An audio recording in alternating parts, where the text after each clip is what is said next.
Morning students. आज हम अणु बम के बारे में नहीं, पाठ में कल के बचे हुए 3 बहुविकल्पी प्रश्नों को करेंगे।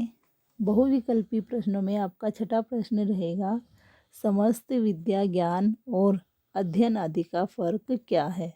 अर्थात यदि व्यक्ति में विद्या ज्ञान और अध्ययन आदि सही हो तो उसका क्या फ़र्क पड़ता है। तो जो 4 ऑप्शन दिए गए हैं, पहला संयत बुद्धि द्वारा कर्तव्य पालन। तो संयत बुद्धि का मतलब होगा कि वह अपनी बुद्धि का एक सही रूप में प्रयोग करे। तो इस प्रकार इसका जो विकल्प है वही सही होगा। दूसरा 7वां प्रश्न है आपका, समस्त विद्या ज्ञान अध्ययन आदि शब्द क्या है। देशज, तत्सम, तद्भव और आगत। तो ये सभी शब्द तत्सम शब्द हैं। अगला प्रश्न है आपका, दुष्काल का संधि विच्छेद होगा। तो यह विसर्ग संधि का उदाहरण है, अतः दुह जमा काल गए जो विकल्प है इसका सही उत्तर होगा। अब आपके आगे लघु उत्तरीय प्रश्न शुरू हो जाते हैं।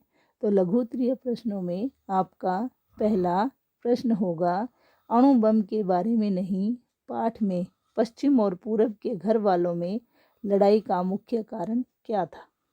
हमने पाठ में जब शुरू में इसका परिचय जाना था, उसके बाद जब कहानी शुरू होती है तो सबसे पहले यही बात बताई जाती है कि वो दोनों जो पूरब और पश्चिम के लोग थे, उनके अंदर लड़ाई की मुख्य वजह उनका शक ही होती है। तो प्रश्न के आधार पर हमारा उत्तर होगा,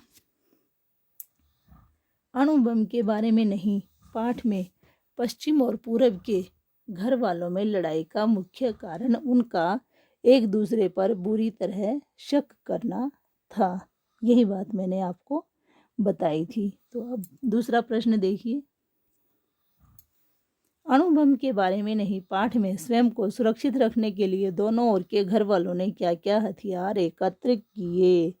पाठ में जब दोनों की पत्नियां उनको कहने लग जाती हैं कि वह हमारे ऊपर ऐसे हमला कर देगा या वह हमारे साथ सेंध लगाकर कुछ कर देगा, तो ऐसी दोनों अपनी अपनी पत्नियों से बातें सुनकर वो घर में कुछ हथियार इकट्ठे करने लग जाते हैं। तो उन हथियारों में बंदूक और लाठियां ही सबसे ज़्यादा थी। तो दूसरे प्रश्न के आधार पर हमारा जो उत्तर होगा वह बनेगा, प्रस्तुत पाठ में स्वयं को सुरक्षित रखने के लिए दोनों ओर के घर वालों ने बंदूक व लाठी आदि हथियार एकत्र किए। क्योंकि यहाँ हथियारों का जिक्र हो रहा है, इसलिए हमें हथियारों के ही नाम लिखने हैं। नहीं तो उन्होंने अपनी सुरक्षा के लिए गुंडे इत्यादि का भी प्रबंध कर लिया था, लेकिन यहाँ पर हथियारों का ही जिक्र हुआ है तो हम हथियार ही लिखेंगे। तीसरा प्रश्न देखिए, अणु बम के बारे में नहीं, पाठ में मदारी ने क्या किया। हमने कहानी को बहुत अच्छे तरीके से पढ़ा और समझा है कि वो दोनों एक दूसरे के ऊपर शक करते हुए रोज़ाना कोई नई एक चीज़ सुरक्षा के रूप में जोड़ लेते थे। तो जब एक की पत्नी ने मदारी से सांप मंगवाकर अपने घर में रखा तो मदारी स्वयं अधिक चालाकी दिखाकर दूसरे के घर अपने आप ही सांप पहुंचा देता है। तो यहाँ पर प्रश्न है कि मदारी ने क्या किया था। मदारी ने क्या किया था, तो अणु बम के बारे में नहीं, पाठ में मदारी ने दोनों को मूर्ख बनाकर चालाकी से जहरीले सांप दे दिए थे। इस प्रकार हमारा यह तीसरा प्रश्न भी हो जाता है।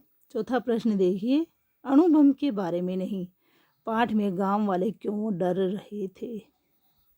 हमने कहानी में बिल्कुल अच्छे तरीके से जान लिया कि दोनों दुष्टों की या दोनों ही मूर्खों की जो आपसी शक करने की आदत थी, उसके कारण वह सच्चाई पूरे गांव वालों के सामने आ जाती है कि उन्होंने कौन कौन से हथियार इकट्ठे किए हैं, कितने गुंडे पाल रखे हैं, कितने जहरीले सांप उन्होंने अपने अपने घरों में पाल रखे हैं। तो उसके कारण अब वह सच्चाई जब गांव वालों के सामने आ जाती है तो वह सभी डरने लग जाते हैं और उनसे बात करते हैं।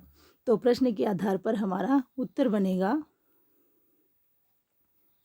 प्रस्तुत पाठ में गांव वाले दोनों दुष्टों की सच्चाई जानकर डर रहे थे कि क्योंकि सांपों के कारण पूरे गांव को खतरा था।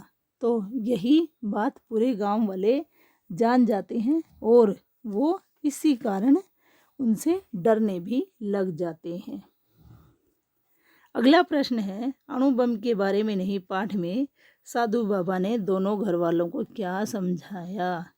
जब गांव वालों के समझाने का भी उन दुष्टों पर कोई असर नहीं पड़ता है तो गांव में एक साधु का आगमन होता है और वह उन दोनों को क्या समझाते हैं, यही इस प्रश्न में पूछा गया है। तो प्रश्न के आधार पर हमारा उत्तर बनेगा, प्रस्तुत पाठ में साधु बाबा ने दोनों घर वालों को यह समझाया कि पहले एक आदमी अपने सांप को जला दे, बाद में दूसरा भी वैसा ही कर दे। अर्थात साधु ने बिल्कुल सरल सा उपाय बताया था कि पहले एक व्यक्ति अपने जहरीले सांपों को जलाकर समाप्त कर देगा और फिर वैसा ही दूसरा कर देगा। लेकिन वो दोनों इतने शक्की हो चुके थे कि वो किसी की भी बात पर विश्वास नहीं करते थे। इसी कारण वो दोनों उस साधु की बात को भी न मानकर दरकिनार कर देते हैं और अंत में वही हुआ जिसका सभी को डर था। तो इस प्रकार आज लघु उत्तरीय के 5 प्रश्न हमारे हो जाते हैं। यही आज आपका लिखित कार्य भी रहेगा। कल हम इससे आगे का कार्य करेंगे। आपका दिन शुभ हो। धन्यवाद।